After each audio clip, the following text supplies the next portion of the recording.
자, 이번에는 어떤 업무 자동화에 대한 케이스를 이야기할 것인가? 자, 이번에는 우리가 식당 사장이 됐다라고 생각을 해봅시다.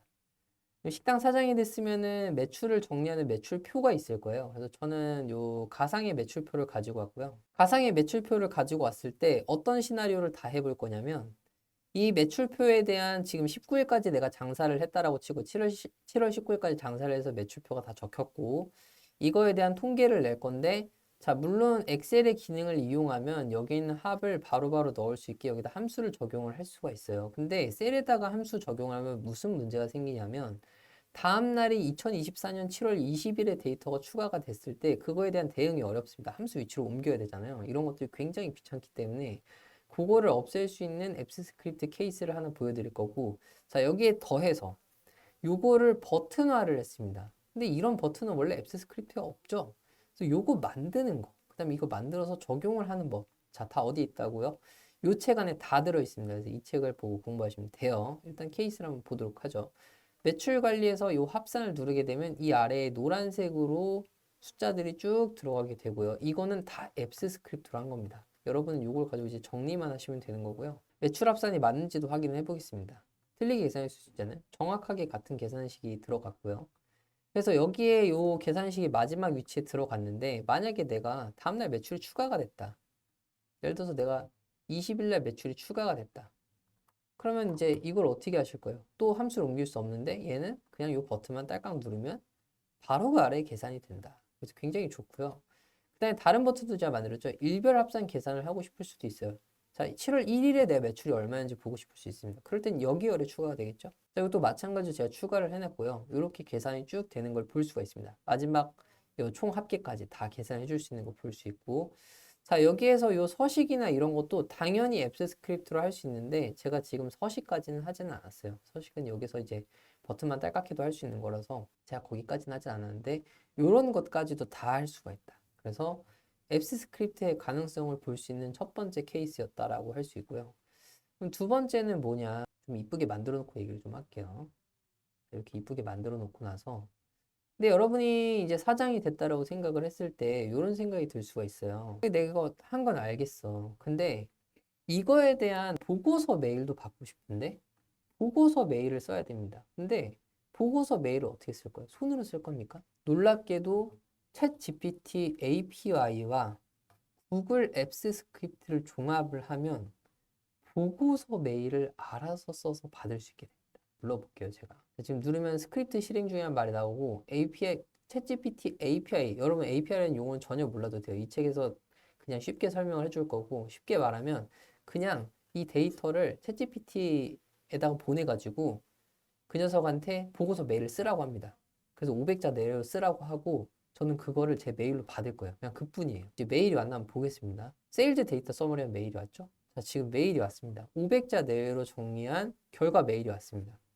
자, 저는 챗GPT한테 실제 앱스 스크립트 내에서 어떤 지시를 했냐면요. 지금 저희는 챗GPT로 왔다 갔다 한 게 아닙니다. 지금 책에서 본 대로 저는 공부를 해서 쓴 것인데 자, 지금 여기 보면은 자, 요 코드가 이 그 핵심 앱스 스크립트 코드예요. 앱스 스크립트로 챗GPT를 움직였다라고 보시면 될 것 같아요. 자, 저는 요거 시켰어요. 다음 매출 데이터를 분석하고 500자 이내로 요약을 해라 라고 하고 전 데이터 넘겼고 그래서 이그 분석 결과를 챗GPT GPT-4 엔진을 이용해서 해라 라고 지시를 했을 뿐인데 메일이 이렇게 왔습니다. 7월 1일부터 7월 20일까지의 매출 그쵸? 1일부터 22일까지의 매출이 어땠냐? 베이징 덕이 가장 높았다. 베이징 덕이 가장 높았나 볼까요? 베이징 덕. 베이징 덕이 가장 높았네요. 그쵸? 다른 매출은 2천만 원을 넘은 게 없어요. 그쵸? 근데 이건 2,600만 원을 벌었고 그 다음에 뭐가 높고 뭐가 높고 이렇게 알아서 보고서 메일까지 작성을 해줍니다. 이러면은 여러분의 업무 시간이 많이 단축되지 않을까요? 이런 단순 수치 계산에서 보고를 하는 거는 이런 방식으로도 우리가 해결을 할 수 있다는 거죠. 이걸 일일이 직원한테 시켜가지고 언제가 매출이 제일 높았고 무슨 메뉴가 매출이 제일 낮고 이런 걸 할 필요가 없습니다. 보면 볶음밥, 계란탕, 찐빵, 바삭한 면은 매출이 500만 원 이하로 비교적 낮았다라고 하고 있죠. 정말로 그런지 보겠습니다. 500만 원 이하의 매출, 볶음밥 460만 원이죠. 그리고 계란탕, 그쵸? 이런 것들이 낮았다. 그래서 그런 얘기들을 지금 하고 있는 거고요. 너무 많았기 때문에 지금 대표적인 4개만 얘기를 해준 것 같고 매출이 가장 높았던 날은 7월 16일이네요. 7월 16일 매출이 제일 높았나 한번 볼까요? 매출이 자 봅시다. 900만 원으로 제일 높았네요. 그냥 눈대중만 봐도 920만 원이 제일 높죠. 챗GPT가 이런 분석을 잘해주는데 이걸 메일로까지 받을 수 있다는 게 이 앱스 스크립트 활용의 핵심입니다. 근데 이게 어디 이 책에 다 들어있습니다. 그래서 책이 정말 좋은데 요 난이도가 어려워 보이고 얼마나 유용할지 내가 몰라서 안 보시는 분들이 너무 많아서 제가 이 영상을 만들었고요. 한번 보시게 되면은 이런 가능성들을 저희가 볼 수 있을 겁니다. 마지막으로 우리가 조금 더 테스트를 해보기 위해서 데이터를 다 지우고 똑같은 과정 한번 더 해볼 거예요. 제가 메일을 사기로 썼을 수도 있잖아요. 그래서 요거를 이제 메뉴를 자 우리가 장사를 3일 정도 더 했다 치고 3일치 데이터를 추가를 하겠습니다. 3일치 데이터 추가하고 여기는 21일로 바꾸고 21일 그다음에 여기는 22일 그리고 여기는 23일로 바꾸겠습니다. 바꾸고 나서 일별합계랑 요거 다시 계산을 다 하고요. 합산 계산하고 합산 계산 다시 잘하죠. 하고 그 다음에 일별합산 계산도 다시 하겠습니다. 그러면 일별합산 계산도 얘가 다시 다 하겠죠. 서식은 제가 코드에서 매기진 않았으니까 여기서 하겠습니다. 서식은 제가 여기서 먹이고 자 이렇게 서식을 먹이고 나서 새로워진 이 표로 다시 메일을 쓰도록 할게요. 보고서 메일 보내. 그러면 또 보고서를 이렇게 안에서 내부적으로 정리를 해가지고 챗GPT한테 보내서 이 데이터를 보낸 다음에 이거 가지고 분석 메일을 쓰게 할 겁니다. 자, 응용을 하면 좀 더 많은 걸 할 수 있겠죠. 자, 메일이 새로 왔습니다. 그러면 다시 여전히 3,070만 원으로 베이징 덕이 많이 팔았습니다. 그렇죠? 베이징 덕이 가장 많이 팔았고요. 그리고 차오면 뭐 이런 수는 높았다. 차오면 목수육이 높았다라고 하네요. 목수육은 이제 가상으로 만든 메뉴라 그랬는데 요거 정리를 해볼 필요가 없이 목수육이 가장 높았다. 요걸 볼 수 있겠네요. 지금 보면은 1,500만 원 매출이죠. 다른 거 보면 1,500만 원 넘는 건 없습니다. 그쵸? 그 때문에 이가 다음에 맞는 거고.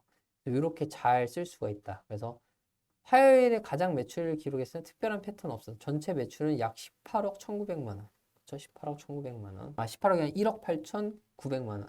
1억 190만 원이네요. 그쵸? 1억 8,190만 원. 근데 요거는 잘못 보냈네요. 그쵸? 요거는 여러분이 이 안에서 또 수정을 할 수 있게 해줘야 됩니다. 18억이 아닌데 지금 18억이라고 계산을 한 거 보니까 내부적으로 뭐가 잘못되어 있나 보네요. 그쵸? 18억인데 1억 8천 18억이라고 한 건 좀 잘못된 것 같습니다. 이런 거는 코드 안에서 또 수정을 할 수가 있고 수정을 할 때 이 수치 계산을 잘 해달라 라고 또 수정을 할 수 있겠네요. 한번 해볼까요? 수치를 숫자로만 순수하게 숫자로 써서 보고하세요. 예를 들어서 이게 1,000만 원이죠.